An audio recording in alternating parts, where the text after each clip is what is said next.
Dear students, I welcome all for this session. In this session, we are going to discuss about sorting. Sorting is the process of arranging the array elements in increasing or decreasing order. If the array elements consist of numbers, then we are going to arrange those elements either in ascending or descending order. And this is known as sorting. The following are the commonly used sorting technique: bubble sort, selection sort, insertion sort, quick sort, merge sort, and heap sort.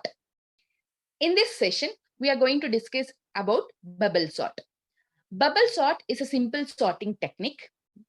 This sorting technique is based on comparison and exchange operation. In this technique, we compare every pair of adjacent elements and exchange if they are in wrong order. The pass through the list is repeated until no swaps are needed, which indicates that the list is sorted. Because it uses comparisons to sort the elements, this sorting technique is also called as comparison sort. Let us understand the bubble sorting technique with an example. Here I've considered a list with 6 elements. The elements are 30, 10, 5, 45, 34, and 7. The bubble sorting techniques compares every adjacent elements in the list, and it is going to exchange the elements if they are in wrong order. So in the first iteration, the first element is compared with the second element. Because 10 is smaller than 30, these two elements are exchanged or swapped. So 10 comes first and then 30. In the next step, 30, that is the second element, is compared with its neighbor, that is 5, that is the third element. Since 5 is smaller than 30, we are going to exchange these two items. So in the next step, the third element is going to be compared with the fourth element. 30 is compared with 45. Because 30 is smaller than 45, no exchange operation is carried out, and the comparison moves to the next element. Now, in the next step, 45 is compared with 34. 34 is smaller than 45, hence we are going to swap it. So 34 comes first and then 45. In the last step, 45 is compared with 7, that is the last element. The fifth element is compared with the sixth element. Because sixth element is smaller than the fifth element, we are going to exchange these two elements. At the end of the first iteration in bubble sorting technique, you can notice the largest element in the list will be placed at the end. So why this sorting technique is called as bubble sorting technique? Because see, if the elements are considered as bubbles, so the largest bubble is placed at the end in each iterations. So in every iteration, we are going to find the largest element, and we are going to place that largest element in its proper position. This is the reason why we call this sorting technique as bubble sort. Okay, so at the end of this first iteration, the largest element will be at its proper position. Now, out of this n elements, remaining n minus 1 elements are not in a sorted order. So for the next iteration, we are going to consider the next n minus 1 elements. Okay, so in the second iteration, we are going to just concentrate on n minus 1 elements, because already the last element is in its proper position. Okay, now we will start the comparison operation from the beginning itself. The first element is compared with the second element. 10 is compared with 5. 5 is smaller, hence we'll exchange these two elements. 5 comes first and then 10. In the next step, 10 is compared with 30. 10 is smaller, no exchange operation. We will move to the next element. Now 30 is compared with 34. 30 is smaller, hence no exchange operation. In the next step, 30 is compared with 34. 30 is smaller, hence no exchange operation. And we will move to the next element. Now we will compare 34 with 7. Now we will compare 34 with 7.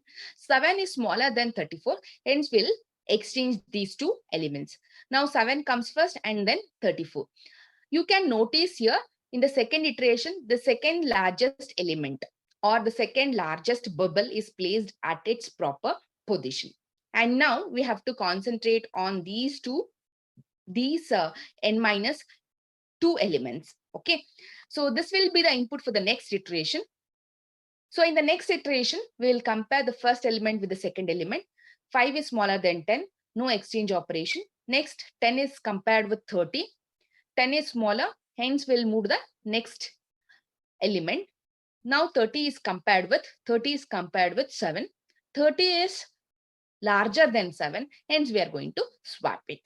At the end of the third iteration, the third largest element is placed at its proper position. And now we have to concentrate only on the remaining unsorted list, that is a list with the elements 5, 10, and 7. So this will be the input for the next iteration. In the next iteration, we will compare 5 with 10. 5 is smaller than 10, hence no exchange operation. Next, we will compare 10 with 7. Okay, 7 is smaller than 10, hence we are going to swap these two elements.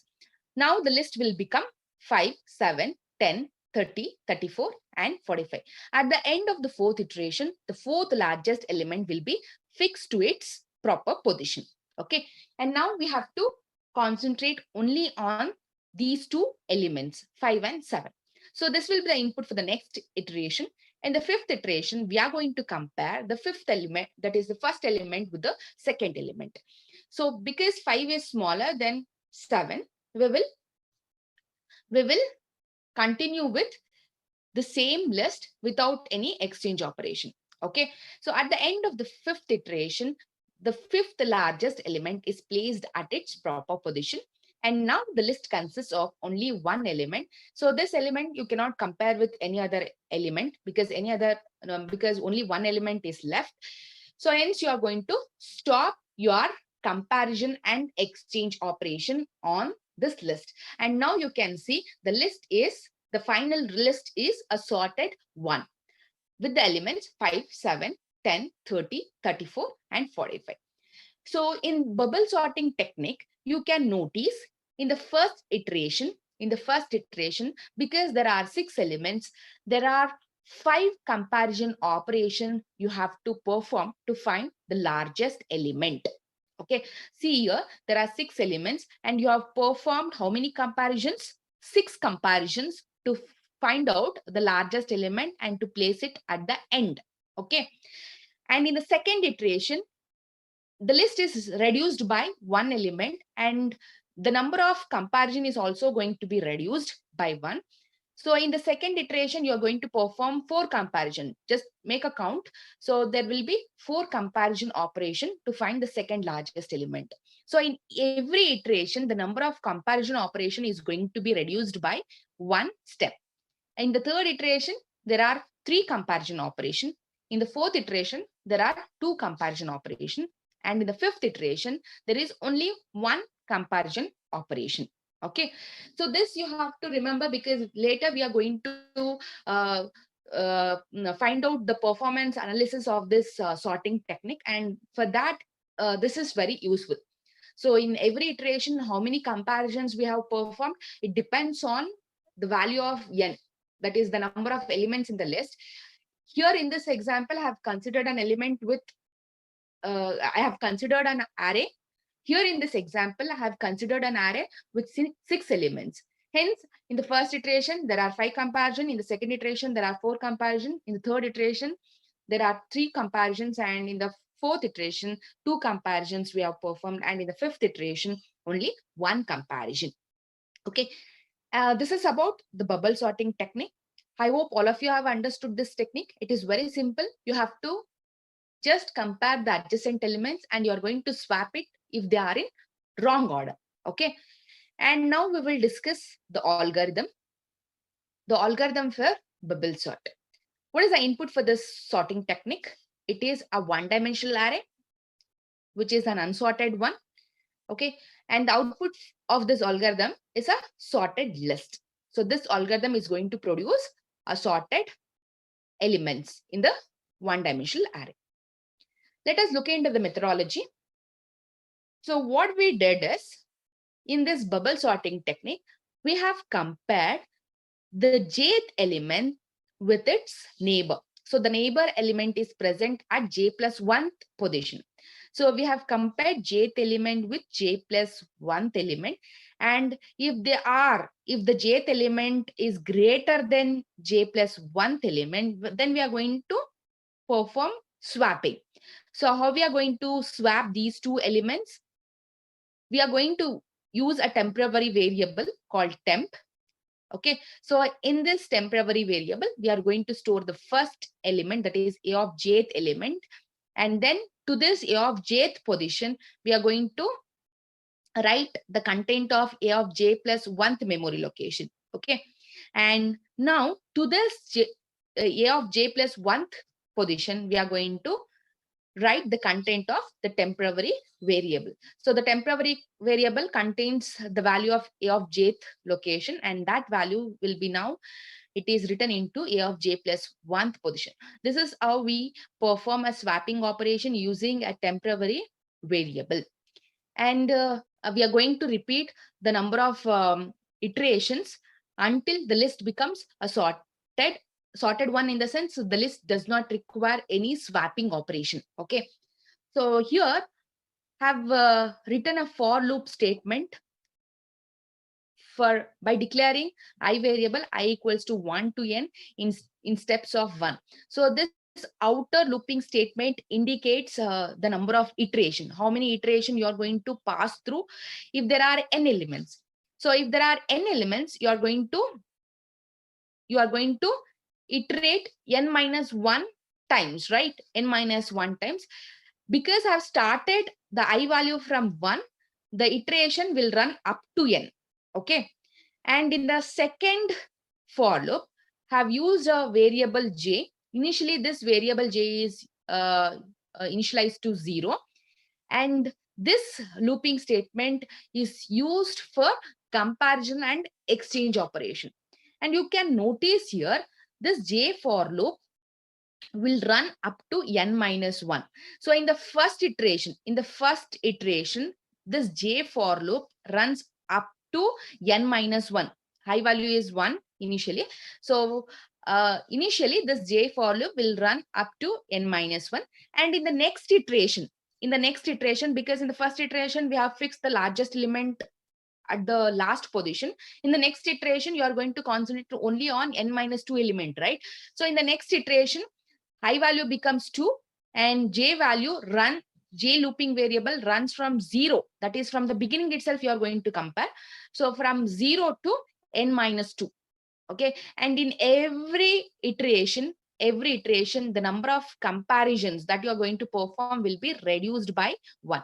So that is what this condition implies, n minus I. Okay, and this completes a bubble sorting algorithm. And now we are going to understand what is the time that is required for executing this algorithm, that we call it as a time complexity. So the time complexity of an algorithm is necessary to compare one sorting technique with the other sorting technique. So this is actually a measuring tool for comparing the different techniques. Okay, so we are going to discuss the performance analysis of the sorting technique. The complexity of sorting technique or the sorting algorithm depends upon the number of comparisons that are made. So in bubble sorting technique, we have done a lot of comparisons in each iteration. The total number of comparisons involved in bubble sorting technique is given by the formula, that is n into n minus 1 divided by 2. Have mentioned the number of comparisons in each iteration. Have told you to note down the comparisons that you have performed in each iteration. And if there are n elements in the first iteration, you are going to perform n minus 1 comparison. So in the second iteration, you are going to perform n minus 2. In the third iteration, you are going to perform n minus 3. And this continues. And in the last iteration, you are going to perform only one comparison. So it forms a series. So what series?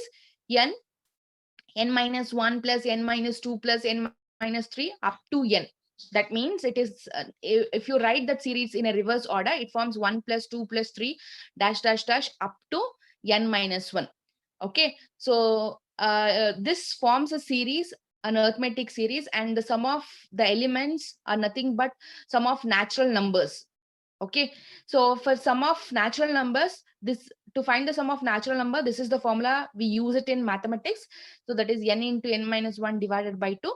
And if you multiply this, you will get n squared minus n divided by 2. And have neglected that fraction, in the sense divided by 2. And this equation is approximately equal to n squared minus n. Out of these two terms, n squared is the largest value. So the time complexity of this algorithm, that is the time taken by this algorithm to give the output, will be mainly depends on the value of n, will be mainly dependent on the value of n, and it is considered as approximately n squared. And the algorithm, the bubble sorting technique, takes n squared time to give a sorted list. So this is the time complexity. We call that as worst case performance of this algorithm. So in the worst case, so there will be lot of comparisons and lot of exchange operation in every step, and that we call it as a worst case performance. And this is written as, the time complexity is written as order of O. It is a big O, so order of n squared. Okay, and the best case performance. So the best case performance by this algorithm occurs when you input a sorted list for this for this algorithm as an input. If you give a sorted list as an input to this algorithm, then the best case performance you can see from this algorithm, and it takes n comparison to declare that the list is sorted or not. Hence the time complexity will be order of n. Okay, so that is the best case performance. And on an average, it is just the sum of best case performance and the worst case performance. Obviously it forms n plus n squared. So out of this, n squared is the largest, hence the worst case performance is also considered as order of n squared. And the algorithm, when you when you convert this algorithm into a program, so to store n elements, a memory space or memory is required, and that forms a space complexity for the program. The space complexity is considered as order of n because n memory locations are stored because n memory locations are required to store n elements. Okay, and now I want everyone to consider this list, and I want everyone to apply bubble sorting technique and to come out with a sorted list. So with this assignment, I'll conclude the session. Thank you for your patience listening.